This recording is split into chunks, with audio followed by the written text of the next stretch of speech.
All of you. आज आपण आपल्या व्हॅल्युएशन ऑफ शेअरचा जे आजच्या लेक्चरमध्ये आपला पहिला प्रॉब्लेम आपण सॉल्व करणार आहोत की व्हॅल्युएशन ऑफ शेअर्समध्ये पहिला प्रॉब्लेम आपण घेऊन दिलेला आहे मुलांना. Problems online lecture through problem solve करण्या अगोदर प्रत्येकाजवळ प्रॉब्लेम असणं खूप गरजेचं आहे. प्रॉब्लेम आपण गुगल मीटच्या लेक्चरवर सगळ्यांना दिलेला आहे. गुगल मीटच्या लेक्चरवर रोज आपण प्रॉब्लेम सॉल्व करत आहोत. परत एकदा व्हिडिओजच्या थ्रू आपण प्रॉब्लेम सॉल्व करत आहोत. तर प्रॉब्लेम सर्वांनी वाचा की प्रॉब्लेम पहिले आपण रीड करूया. अकाउंटचा कोणताही टॉपिक त्याचं सोल्युशन सोडवण्यापूर्वी त्याचं प्रॉब्लेम रीड करणं खूप आवश्यक असतं. तर प्रॉब्लेम वाचल्यानंतर आपल्याला कळतं की नेमकं काय सोडवायचं आहे आणि काय विचारलेलं आहे. तर वाचा. बघा problem. From the following information relating to Adani Limited Ahmedabad compute the intrinsic value. बघा कॉम्प्यूट इंट्रेन्सिक व्हॅल्यू विचारलेली आहे आणि मी तुम्हाला मागच्या लेक्चरला शिकवलं की फक्त इंट्रेन्सिक व्हॅल्यू विचारली तर प्रॉब्लेम एकच सिंगल मेथड नुसार तुम्ही सॉल्व करायचा आणि फेअर व्हॅल्यू विचारली तर 3 मेथड नुसार तुम्ही प्रॉब्लेम सॉल्व करायचा. म्हणजे इथं इंट्रेन्सिक व्हॅल्यू विचारली याचा अर्थ तुम्हाला सिंगल मेथड नुसार तो प्रॉब्लेम सॉल्व करावा लागेल. इंट्रेन्सिक व्हॅल्यू त्याच्यानंतर बॅलन्स शीट दिलेली आहे आणि ऍडजस्टमेंट बघा. आता एकूण 3 ऍडजस्टमेंट दिलेले आहे. Fair return on capital employed in this type of business is around 10% per annum. लक्ष द्या. फेअर रिटर्न काही वेळेस फेअर यील्ड असा शब्द येतो. तर मी तुम्हाला शिकवलं होतं की जी आपली दुसरी स्टेप आहे गुडविल कॅल्क्युलेट करत असताना नॉर्मल रेट नॉर्मल प्रॉफिट त्यावेळेस आपल्याला नॉर्मल रेट लागत असतो आणि मी तुम्हाला सांगितलेलं होतं की नॉर्मल रेटची ऍडजस्टमेंट तुम्हाला सेपरेट प्रॉब्लेम मध्ये दिली जाते. मग नॉर्मल रेटची ऍडजस्टमेंट कशी ओळखायची. तर लक्ष द्या. नॉर्मल रेटच्या ऍडजस्टमेंट मध्ये कधीच नॉर्मल रेट हा शब्द असणार नाही. फेअर रिटर्न किंवा फेअर यील्ड हा शब्द तुम्हाला दिला जातो. मग फेअर रिटर्न किंवा फेअर यील्ड म्हणजेच नॉर्मल रेट. म्हणजे ही ऍडजस्टमेंट नॉर्मल रेटची आहे. सेकंड ऍडजस्टमेंट दिली goodwill is to be taken 5 years purchase. म्हणजे गुडविल 5 इयर्स परचेस मध्ये दिलेला आहे. म्हणजे गुडविलची व्हॅल्यू तुम्हाला इथं कॅल्क्युलेट करावी लागेल. मी तुम्हाला सांगितलं होतं की गुडविलची ऍडजस्टमेंट इयर्स ऑफ परचेस मध्ये दिली तर पहिले गुडविल कॅल्क्युलेट करावं लागेल आणि नंतर इंट्रेन्सिक व्हॅल्यू कॅल्क्युलेट करावी लागेल. म्हणजे आपल्याला इथं डायरेक्ट इंट्रेन्सिक व्हॅल्यू कॅल्क्युलेट करता येणार नाही. पहिले आपल्याला गुडविल कॅल्क्युलेट करावं लागेल. आणि तिसऱ्या स्टेप मध्ये बघा average of the profit after deduction of preliminary expenses for the last 7 years is 19,000. Average profit मागच्या 7 वर्षाचा 19,000 रुपये तिथं दिलेला आहे. तर अशा 3 ऍडजस्टमेंट दिलेल्या आहे आणि इंट्रेन्सिक व्हॅल्यू कॅल्क्युलेट करायला सांगितली. लक्ष द्या. कोणती व्हॅल्यू कॅल्क्युलेट करायला सांगितली. Intrinsic value.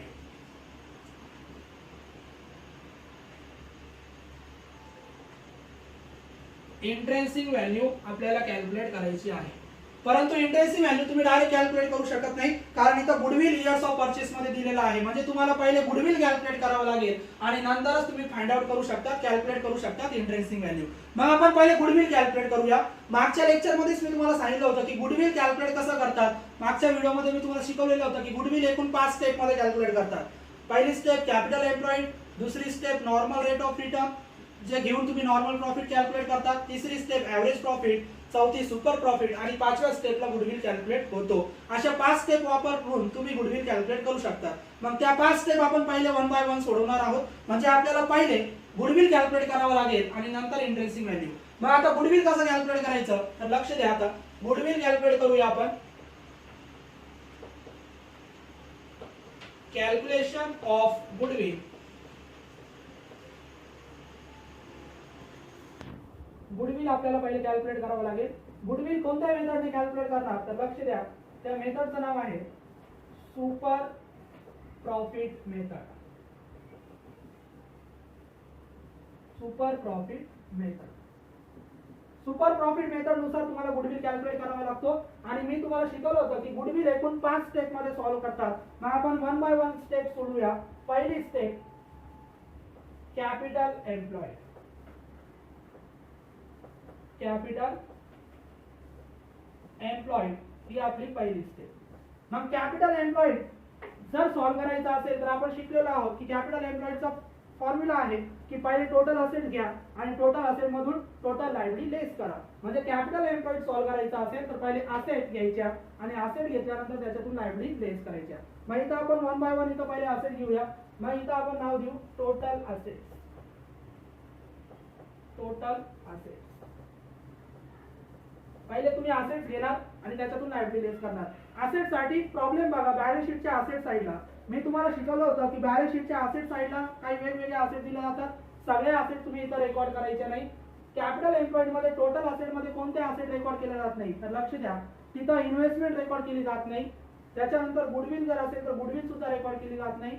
फिक्टिशियस असेट आणि प्रॉफिट अँड लॉसचा डेबिट बॅलन्स. मग फिक्टिशियस असेट कोणत्या, तर त्या पण मी तुम्हाला लिहून दिलेल्या आहे. प्रिलिमिनरी एक्सपेन्सेस असेल, फॉर्मेशन एक्सपेन्सेस असेल, अंडर रायटर्स कमिशन असेल किंवा मिसलेनियस एक्सपेन्सेस, यापैकी कोणता पण तिथं प्रिलिमिनरी फिक्टिशियस असेट बॅलन्स शीटच्या असेट साईडला जर आली तर तुम्ही ती इग्नोर करा, ती रेकॉर्ड करू नका. म्हणजे असेट साईड मधून तुम्ही इथं असेट रेकॉर्ड करताना इन्व्हेस्टमेंट इग्नोर करा, फिक्टिशियस असेट असल्या तर त्या इग्नोर करा, आणि असेट साईडला प्रॉफिट अँड लॉसचा डेबिट बॅलन्स दिला तर तो पण इग्नोर करा. हे 3 घटक सोडून बाकीचे सर्व तुम्ही रेकॉर्ड करू शकता.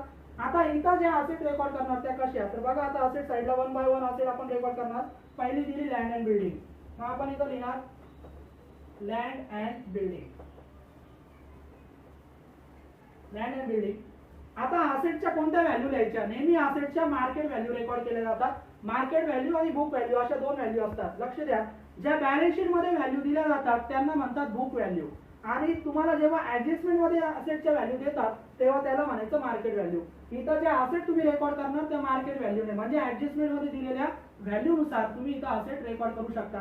आता आपण 3 ऍडजस्टमेंट वाचल्या. एक ऍडजस्टमेंट नॉर्मल रेटची आहे, एक गुडविलची आहे आणि एक ऍव्हरेज प्रॉफिटची. म्हणजे असेटच्या व्हॅल्यू दिलेल्या नाही, असेटच्या मार्केट व्हॅल्यू दिल्या नाही. मग असेटच्या व्हॅल्यू जर ऍडजस्टमेंट मध्ये दिल्या नाही, असेटची मार्केट व्हॅल्यू जर ऍडजस्टमेंट मध्ये दिली नाही, तर मग इथं असेटची कोणती व्हॅल्यू लिहायची, तर मार्केट व्हॅल्यू दिली नाही तर असेटची तुम्ही लिहा बुक व्हॅल्यू. बुक व्हॅल्यू म्हणजे बॅलन्स शीटची व्हॅल्यू. मग आता बुक व्हॅल्यू आपण सगळ्यांच्या लिहिणार. लँड अँड बिल्डिंग बॅलन्स शीटला बघा 40,000. Land and building 40,000. एका खाली एक सर्व असेट आपण लिहिला. त्याच्यानंतर plant and machinery. Plant and machinery. Plant and machinery तिथं दिली 40,000. सर्व असेट आपण 1 बाय 1 बुक व्हॅल्यू लिहिणार कारण मार्केट व्हॅल्यू दिलेली नाही. त्याच्यानंतर दिली सन्ड्री डेटर्स. Sundry debtors. सगळे असेट तुम्ही इथं रेकॉर्ड करा. Sundry debtors. सन्ड्री डेटर्सची व्हॅल्यू दिलेली 5,000. 5,000.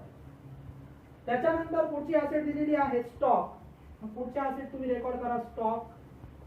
स्टॉकची व्हॅल्यू बघा, बॅलन्स शीटला स्टॉकची व्हॅल्यू 20,000. स्टॉक दिलेला आहे 20,000. स्टॉक नंतर कॅश ॲट बँक, तुम्ही इथं लिहा कॅश ॲट बँक. सगळे असेट बॅलन्स शीट मधून तुम्ही रेकॉर्ड करणार. कॅश ॲट बँक बॅलन्स शीटला व्हॅल्यू दिलेली आहे 25,000. मग तुम्ही इथं रेकॉर्ड करा 25,000. त्याच्यानंतर दिली बघा इन्व्हेस्टमेंट. मी आत्ताच सांगितलं होतं इन्व्हेस्टमेंट कॅपिटल एम्प्लॉईड मध्ये रेकॉर्ड केली जात नाही. इन्व्हेस्टमेंट इग्नोर आपण करतो, इन्व्हेस्टमेंट इथं रेकॉर्ड होणार नाही. त्याच्यानंतर cash in hand. Cash in hand तुम्ही इथं रेकॉर्ड करा. Cash in hand. मग कॅश इन हँड किती दिली, कॅश इन हँडची व्हॅल्यू आहे 10,000. कॅश इन हँडची व्हॅल्यू आहे 10,000. आणि त्याच्यानंतर दिली प्रिलिमिनरी एक्सपेन्सेस. मग प्रिलिमिनरी एक्सपेन्सेस ही एक फिक्टिशियस असेट आहे.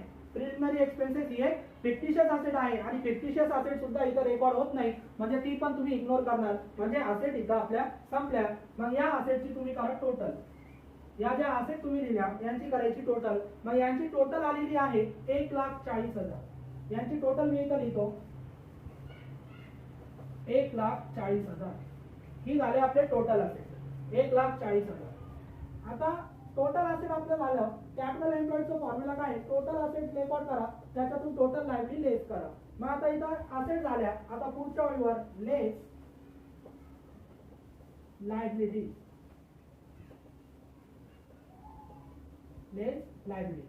मग इथं लायबिलिटी तुम्ही लेस करा. आता लायबिलिटी साईडला लायबिलिटी सोडवण्यासाठी लायबिलिटी साईड तुम्ही बघा. लायबिलिटी साईडला सर्व कंटेंट्स तुम्ही लायबिलिटी मध्ये घेणार नाही. लायबिलिटी साईडला बघा पहिले शेअर कॅपिटल दिलेले. शेअर कॅपिटल लायबिलिटी मध्ये येत नाही. शेअर कॅपिटल आपल्याला इथं फक्त आउटसाइडर लायबिलिटी लिहायची आहे. म्हणजे शेअर होल्डरचे जे फंड असतात, मग शेअर कॅपिटल असेल किंवा रिझर्व असेल, हे सर्व शेअर होल्डरचे फंड आहे आणि शेअर होल्डरचे फंड इथं लायबिलिटी मध्ये रेकॉर्ड केले जात नाही. मग शेअर कॅपिटल इथं रेकॉर्ड होत नाही. दोन्ही शेअर कॅपिटल सोडून द्या. त्याच्यानंतर बघा तिथं दिसला reserve and surplus. Reserve and surplus हा सुद्धा शेअर होल्डरचा फंड आहे. हा एक क्रेडिट बॅलन्स असतो. मग तो पण लायबिलिटी मध्ये येत नाही. म्हणजे सर्व रिझर्व हे लायबिलिटी मध्ये येत नाही. ते शेअर होल्डरचे फंड्स असतात, ते क्रेडिट बॅलन्सेस असतात. मग रिझर्व अँड सरप्लस येणार नाही. मग त्याच्यानंतर काय 5% डिबेंचर. डिबेंचर ही आपली लायबिलिटी आहे. मग जी लायबिलिटी असते ती तुम्ही इथं रेकॉर्ड करा 5% डिबेंचर. 5% डिबेंचर. मग 5% डिबेंचर आपण रेकॉर्ड करणार. Balance शीटची value 10,000. 5% डिबेंचर 10,000 आणि शेवटचं दिलं क्रेडिटर्स. मग सन्ड्री क्रेडिटर्स ही पण लायबिलिटी आहे. सन्ड्री क्रेडिटर्स, त्याची व्हॅल्यू बघा सन्ड्री क्रेडिटर्स 10,000. अशा दोनच लायबिलिटी दिलेल्या आहेत. मग या दोन लायबिलिटीची टोटल आपण करू.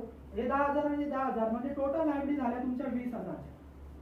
टोटल लायबिलिटी का आउटरला लिहा 20,000.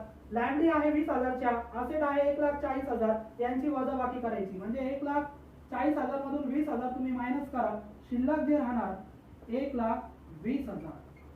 शिल्लक अमाऊंट तुमची राहिली 1,20,000. त्याला आपण नाव देणार कॅपिटल एम्प्लॉईड. आपली पहिली स्टेप इथं संपलेली आहे. आपण गुडविल कार्ड कॅल्क्युलेट करतोय 5 स्टेप मध्ये. पहिली स्टेप होती कॅपिटल एम्प्लॉईड. आपण इथं सोडवलं. आपला कॅपिटल एम्प्लॉईड आला 1,20,000. कॅपिटल एम्प्लॉईड आपला आलेला आहे 1,20,000. कसा आला? Total asset minus total liability. मग दुसरी स्टेप आपण वापरणार नॉर्मल प्रॉफिट. दुसरी स्टेप आता इथं आपण लिहूया. दुसरी स्टेप आहे नॉर्मल प्रॉफिट.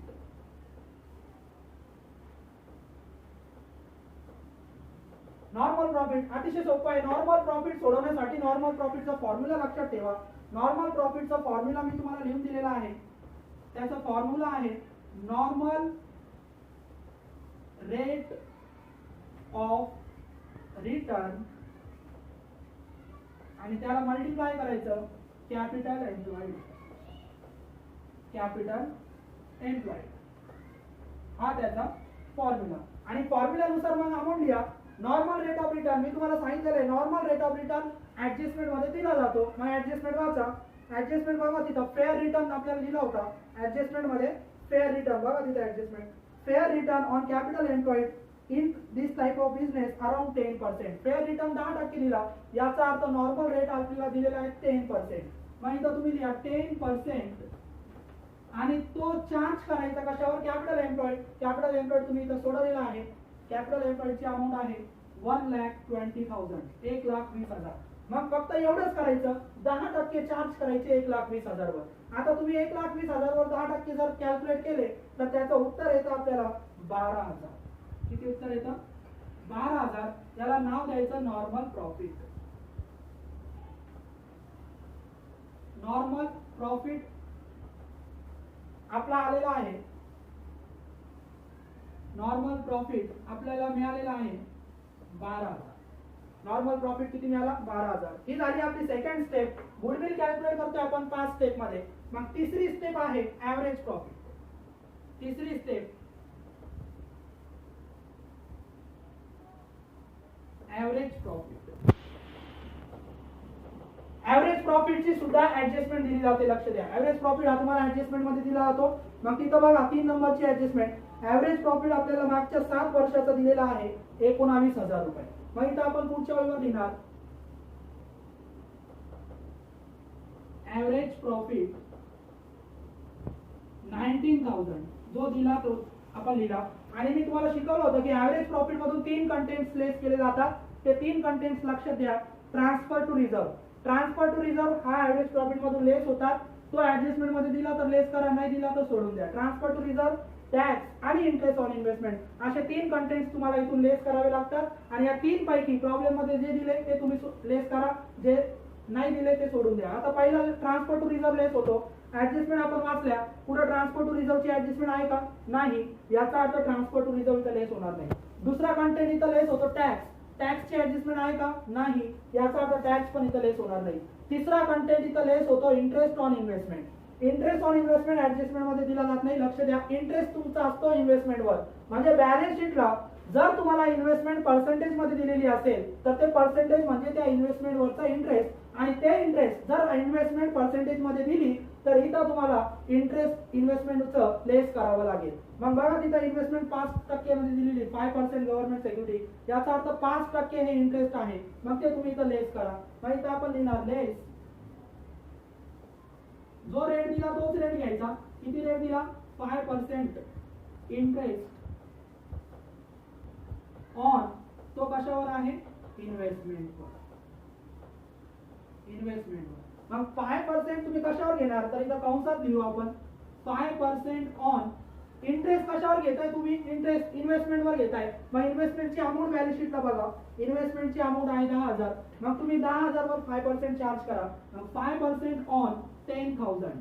मग 10,000 वर 5% किती, तर 10,000 वर 5% जर तुम्ही कॅल्क्युलेट केले तर ते येतात 500.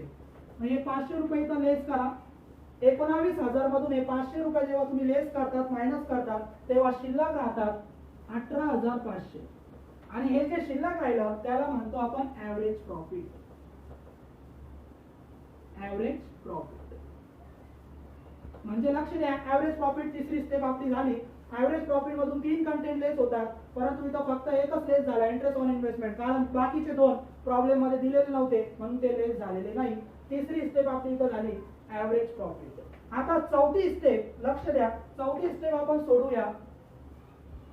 चौथी स्टेप आहे सुपर प्रॉफिट. Super profit. तर सुपर प्रॉफिटचं सूत्र आहे, ते सूत्र लक्षात ठेवायचं, अतिशय सोपं आहे. सुपर प्रॉफिटचं सूत्र काय आहे, तर सूत्र आहे average profit minus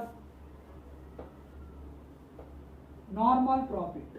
average profit minus normal profit. मग ऍव्हरेज प्रॉफिट तुम्ही तिसऱ्या स्टेपला सोडवलेलं असतं आणि नॉर्मल प्रॉफिट तुम्ही दुसऱ्या स्टेपला सोडवलेलं असतं, त्यांची वजाबाकी करा. म्हणजे ऍव्हरेज प्रॉफिट आपला आहे 18,500. मग इथं या 18,500 minus normal profit. Normal profit तुम्ही सेकंड स्टेपला सोडवलेलं बघा. नॉर्मल प्रॉफिट आपला आहे 12,000. मग 18,500 मायनस 12,000 जे उत्तर शिल्लक राहणार त्याला म्हणतात सुपर प्रॉफिट. शॉर्ट मध्ये लिहितो मी एसपी म्हणजे सुपर प्रॉफिट. मग सुपर प्रॉफिट आपला इथं आलेला आहे, तुम्ही ते मायनस केलं तर उत्तर येतं 6,500. 18,500 वजा 12,000 केलं तर सुपर प्रॉफिट आला 6,500. ही झाली सुपर प्रॉफिट. आणि शेवटची स्टेप आता गुडविल. पाचवी स्टेप आपण गुडविल कॅल्क्युलेट करणार.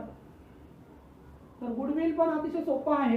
गुडविल कसं कॅल्क्युलेट करतात, तर गुडविल कॅल्क्युलेट करण्यासाठी पहिले तुम्ही सुपर प्रॉफिट घ्या.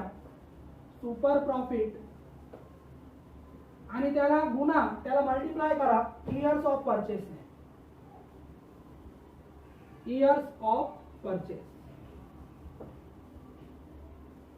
आता लक्ष द्या, सुपर प्रॉफिट तुम्ही चौथ्या स्टेपला सोडवलेला आहे, तो आहे 6,500 गुणिले इयर्स ऑफ परचेस. गुडविलचे इयर्स ऑफ परचेस ऍडजस्टमेंट मध्ये दिले जातात. बघा adjustment number 2, goodwill is to be taken 5 years purchase. 5 वर्ष सांगितलेले. मग 6,500 गुणिले 5, 6,500 गुणिले 5 जर केलं तर ते उत्तर आपल्याला मिळतं 32,500. त्याला म्हणतात गुडविल. म्हणजे गुडविल आपल्याला मिळालेला आहे 32,500. गुडविलची व्हॅल्यू जी कॅल्क्युलेट करायची होती ती कॅल्क्युलेट केली आपण विद्यार्थ्यांना. गुडविल आलं 32,500. आता आपल्याला कोणती व्हॅल्यू विचारली, इंट्रेन्सिक व्हॅल्यू, परंतु आपण पहिले गुडविल कॅल्क्युलेट केलं. गुडविल या 5 स्टेप मध्ये कॅल्क्युलेट होतो. आता तुम्ही कॅल्क्युलेट करू शकता इंट्रेन्सिक व्हॅल्यू. मग इथं आपण हेडिंग देणार इंट्रेन्सिक व्हॅल्यू.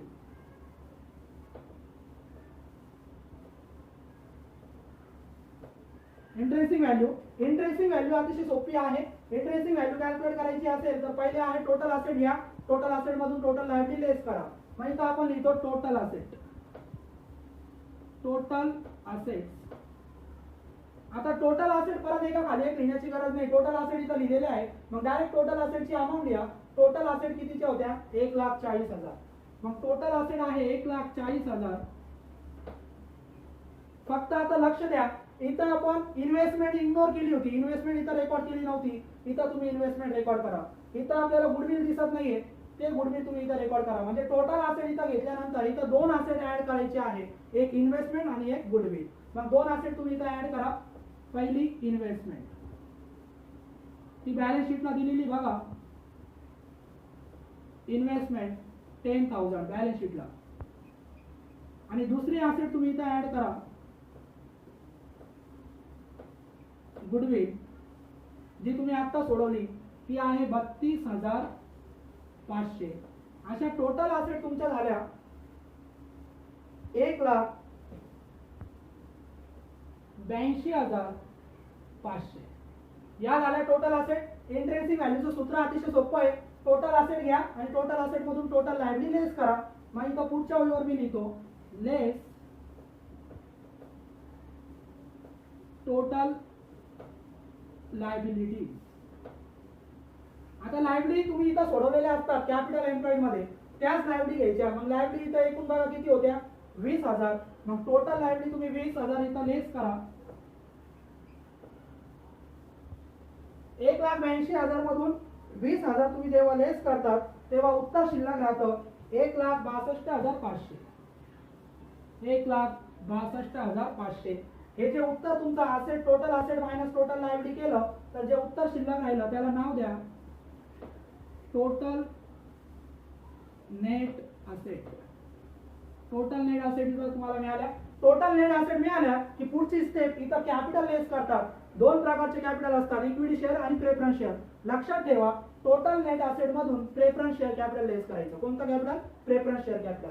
मग इथं खाली लिहायचं लेस, शॉर्ट मध्ये मी लिहितो preference share capital. Preference share capital equity share capital balance शीटच्या लायबिलिटी साइडला देतात बघा. तुम्ही इक्विटी शेअर कॅपिटल घ्यायचं नाही, preference share capital. Equity share capital 1,00,000 दिला आणि प्रेफरन्स शेअर कॅपिटल 10,000 दिला. मग तुम्ही इथं 10,000 लेस करा. मग प्रेफरन्स शेअर कॅपिटल 10,000 आहे, इथं 10,000 तुम्ही मायनस करा. मग 1,62,500 मधून 10,000 मायनस झाले, शिल्लक राहिले 1,52,500. याला म्हणतात funds for equity share holder. याला नाव द्या funds available for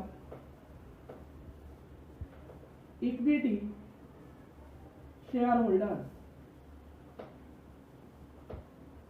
fund available for equity share holder.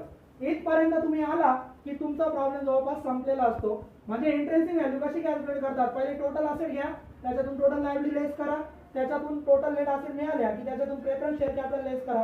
Preference share capital लेस केलं की तुम्हाला मिळतात fund available for equity share holder. आणि एकदा फंडची अमाऊंट तुम्हाला मिळाली की पुढच्या ओळीवर सूत्र लिहा इंटरेस्टिंग व्हॅल्यूचं. इंटरेस्टिंग व्हॅल्यू मी शॉर्ट मध्ये लिहितो IV. इंटरेस्टिंग व्हॅल्यूचं सूत्र कधी लिहायचं? फंडची अमाऊंट मिळाल्यानंतर. मग फंड्स आपल्याला मिळालेले आहे, मग इंटरेस्टिंग व्हॅल्यूचं सूत्र काय? तर सूत्र लक्ष द्या, सूत्र मी लिहितोय, सूत्र प्रत्येकाने पाठ करायचं. फंड्स अवेलेबल फॉर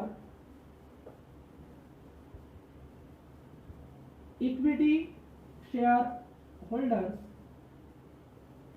आणि त्याला डिवाइड करा नंबर ऑफ इक्विटी शेअर्स.